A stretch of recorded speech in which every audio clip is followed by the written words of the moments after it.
इमाम शाफी फरमाते हैं जिन घरों में लोग फजर की नमाज के वक्त सोए होते हैं उन घरों में रिस्क नहीं आता। आप फरमाते हैं फजर का वक्त अल्लाह के देने का वक्त है, उस वक्त अल्लाह बांटता है।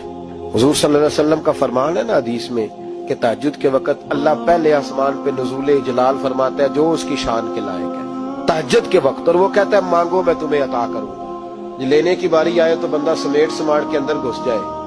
हमारे यहाँ ये होता है कि इशा के बाद बच्चे बैठते हैं मोबाइल लेके, तहज्जुद का वक्त आता है तो उनकी आंखें बंद होनी शुरू होती है। तो लेने के वक्त तो तू सोया था, तेरा मसला कैसे हल होगा? भाई जब कोई आदमी खैरात बांट रहा हो तो जो प्याला पीछे कर ले उसे मिलेगा? कहते उस वक्त आना जब मैं बांट रहा था, अब तू किधर आ गया है?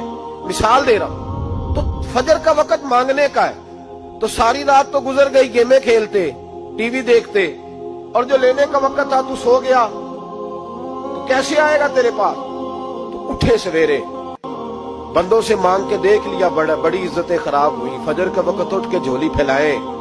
मेरे रसूल पाक अलैहिस्सलाम फरमाते हैं, रब फरमाते हैं जब बंदे मेरे आगे झोली फैलाते मुझे शर्म आती है, कैसे खाली वापस कर दूं। सूरह तलाक 2-3 नंबर आयत की घर जाके तिलावत करे।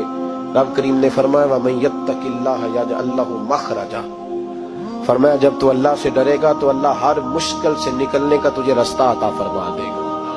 और क्या खूबसूरत अंदाज है कुरान मजीद का, और हमने इसका लाखों बार तजर्बा किया, बीसियों और सैकड़ों बार ये चीज जाती तौर पर प्रैक्टिकल से गुजरी। अल्लाह ने फरमाया हर मुश्किल से निकलने का रास्ता भी देगा, वयरज़ुक़हु मिन हैसु ला यहतसिब, और अल्लाह तुझे वहां से रिस्क देगा कि तूने कभी सोचा भी नहीं होगा।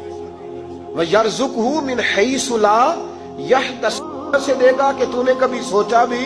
एक सहाबी थे हज़रत औफ बिन मालिक रज़ी अल्लाह तआला, कहते मेरा बच्चा काफिरों ने कैद कर लिया, घर में गुर्बत पहले बड़ी ज्यादा थी, मैं दरवाजा रसूल पे आया, हुजूर अब क्या करूं?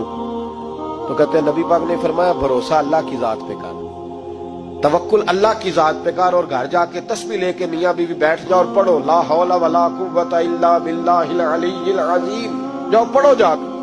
कहते मैं घर बैठा अभी चंद तस्बीहां पढ़ी थी कि दरवाजे पे दस्तक हुई, दरवाजा खोला तो मेरा बेटा दरवाजे पे खड़ा था, पलट के देखा तो 400 बकरियां भी लाया था। और मैंने कहा बेटा ये कैसे आ गई? कहने लगे अब्बा जी मुझे एक हवेली में काफिरों ने कैद किया हुआ था, मैं बड़ा परेशान था, लेकिन अभी थोड़ा देर पहले पता नहीं क्या हुआ, मैंने यूं हाथ हिलाया तो रस्सियां खुल गई, बाहर निकला हूं तो 2-3 बंदों पे नींद का ऐसा गलबा था कि बेहोश होके गिरे हुए थे। 400 बकरियां भी थी, मैंने दरवाजा खोला, बकरियां मेरे साथ दौड़ने लग गई है, तो मैं 400 बकरी भी ले आया हूं, पलट पलट के देखता रहा हूं, पर मीलों का सफर हुआ वो आए ही नहीं।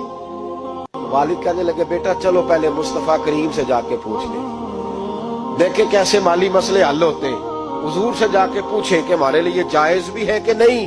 कहते हैं दरवाजे रसूल पे जाके हम खड़े हुए थे कि नबी पाक ने फरमाया देखा रब करीम का फजल,